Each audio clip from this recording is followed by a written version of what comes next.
we're going, we don't need roads.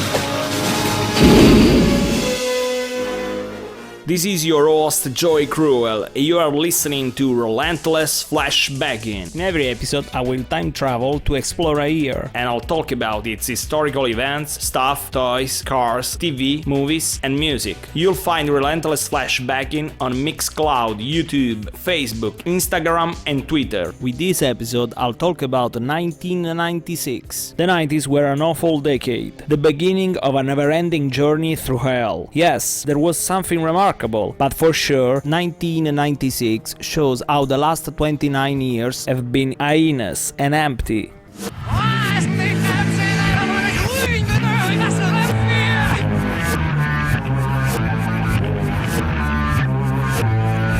In 1996, there is finally a moment of peace for the Western countries, after the end of the Bosnian War in December of 1995. Sadly, it's only the calm before the storm. In 1997, the war will begin again with the Operation Alba, led by Italy, to stop the Albanian civil war. Meanwhile, in Kosovo, a Yugoslavian territory with an Albanian ethnic majority, the situation is worsening. In 1989, the President Slobodan Milosevic revoked its autonomy from Yugoslavia, and most of the Albanian population waged a non-violent campaign of resistance until 1995. In 1996, the tension is rising, and there is an armed confrontation between the Kosovo Liberation Army and the Milosevic troops. After 2 years of massacres and war crimes, NATO will finally intervene on the 1st of February of 1998, and in 1999, the criminal government of Milosevic will lose the war. But, as always, there will be no winners. In addition to human lives, Kosovo will suffer for years the economic damages. Then, the disarmament crisis in Iraq continues, and with the continued refusal of UN inspections, the terrible Iraqi war that will start in 2003 and that will involve the Western countries until 2011 is getting closer. Then there is the terrorism. In USA, on July 27, 1996, a bomb explodes at the Centennial Olympic Park in Atlanta, killing 2 people and injuring 111. Unfortunately, it's the first of 4 bombs. The second and the third will explode in 1997 and the fourth in 1998. The criminal is an American Christian bigot that uses these bombings to protest against abortion and homosexuality. A total lack of logic. The attack in Atlanta could have been worse if there wasn't the heroic security guard Richard Jewell that noticed the bomb and tried to evacuate the park, but it's considered a suspect by the FBI, so Richard will suffer a trial by media, which will take a toll on his personal and professional life. When they will finally arrest in 2003 the real culprit, all the shameful accuses will fall, but the damage will be done. Richard will die of heart attack in 2007. In 1994, there was finally the ceasefire of the IRA, a terrorist group whose aim is the Northern Ireland independence from the United Kingdom. Unfortunately, in 1996, the Sinn Féin party, a party close to the ideas of IRA, is excluded from peace negotiations, and so the ceasefire ends abruptly with 4 attacks. On February 9th, a bomb devastated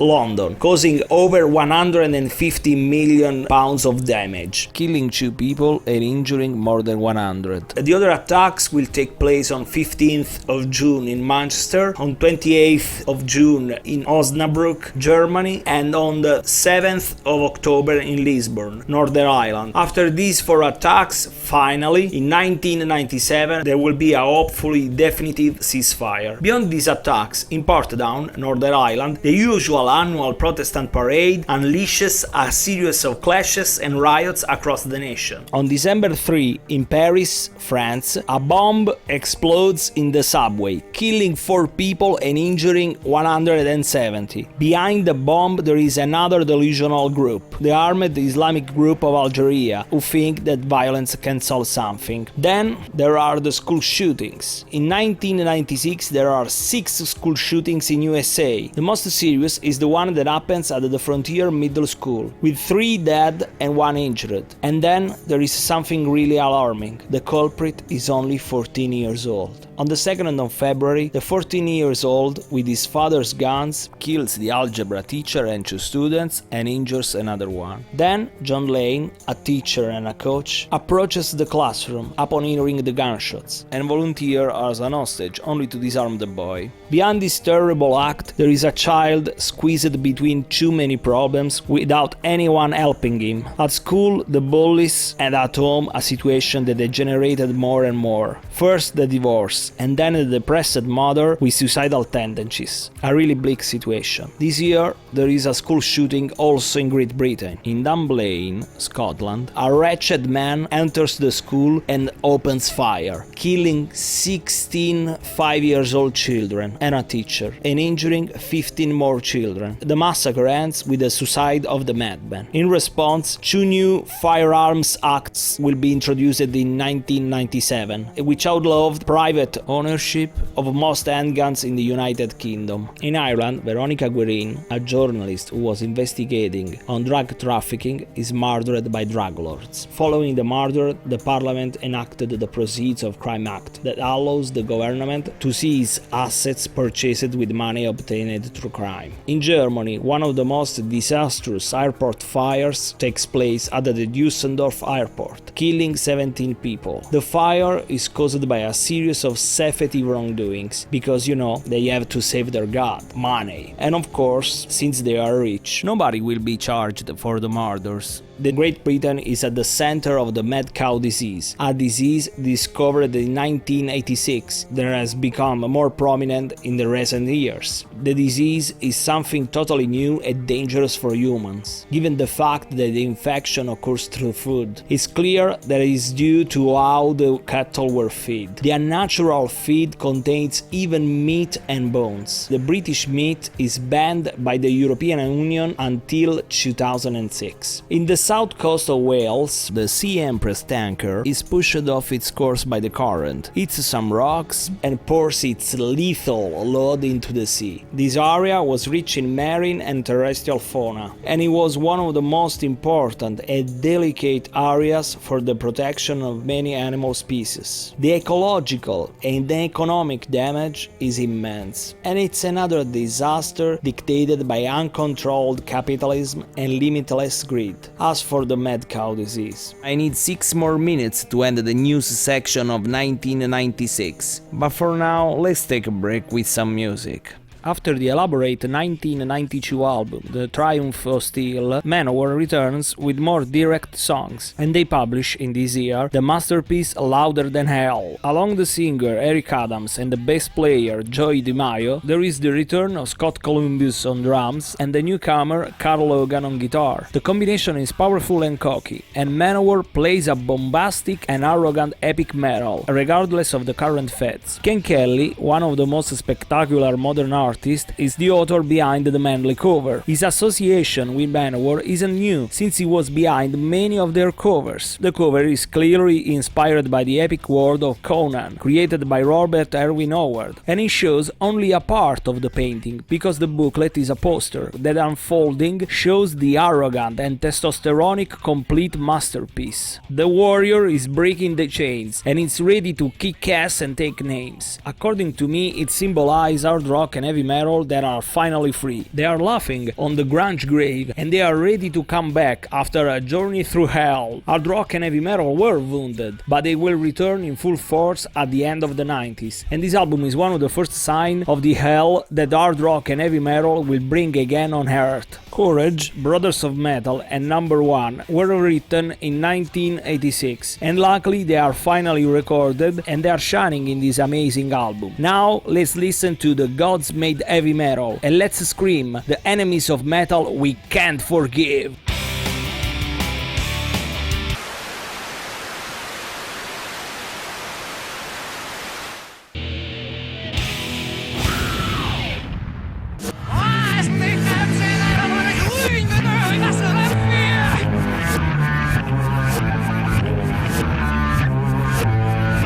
let's continue with the 1996 news. In Scotland, the first mammal, cloned from an adult somatic cell using the process of nuclear transfer, is born. It's a sheep, and its name is Dolly, like the country singer Dolly Parton. The cloning process is and it will be controversial. In 1996, Unabomber is finally arrested, and in 1998 he will be sentenced to life imprisonment. He terrorized USA between 1978 and 1995, killing 3 people and injuring 23, with a series of bombings. Barbara Charlene Jordan was an American lawyer, educator, and politician who was a leader of the civil rights movement. She was the first African American elected to the Texas State Senate after Reconstruction, and the first Southern African American woman elected to the United States House of Representatives. She was a groundbreaking politician and gained a national reputation during the Watergate scandal and the Nixon impeachment hearings. She was one of the few politicians that you can root for. She was raised in a poor neighborhood, and she was a symbol of integrity. And in this year, we lost a wonderful soul. She's just 60 years old when she loses the battle against leukemia.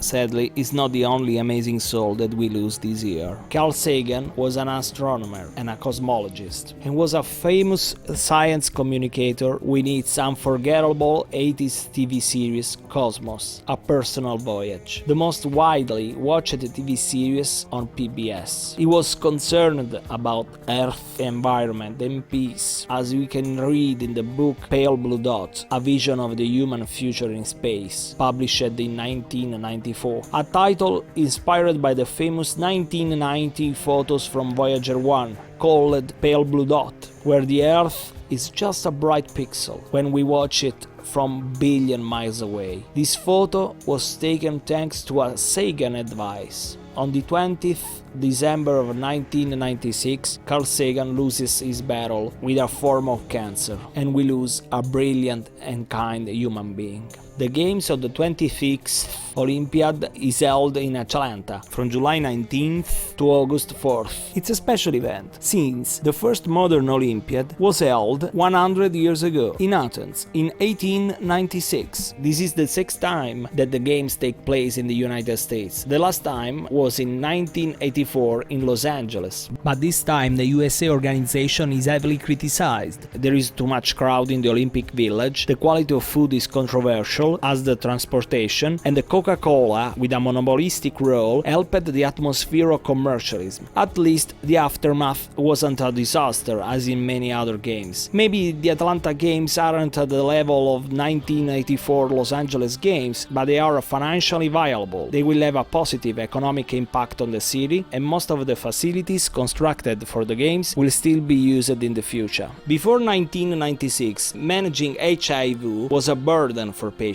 Medication were highly toxic, people had to take 4 or 5 pills every 4 hours, and they endured terrible side effects, and the pills didn't suppress the virus very well. In fact, people living with HIV often advanced to full-blown AIDS and then died. Then in 1996 there is a life-changing breakthrough. The new medications could suppress the virus replication or spread, allowing the immune system to recover. Since these new medicines can suppress the virus and prevent immune system damage, they prevent AIDS progress. Yes, the drugs are still expensive and you have to take pills all day, but it's the beginning of the change to fight this terrible disease. On August 16th, at the Brooksville Zoo, Illinois, a 3-year-old boy falls into the gorilla enclosure. He's unconscious and with a broken hand. Binti Jua, an 8-year-old female gorilla, rushes and picks up the child, and she cradles him while she goes to seek help from the zookeepers.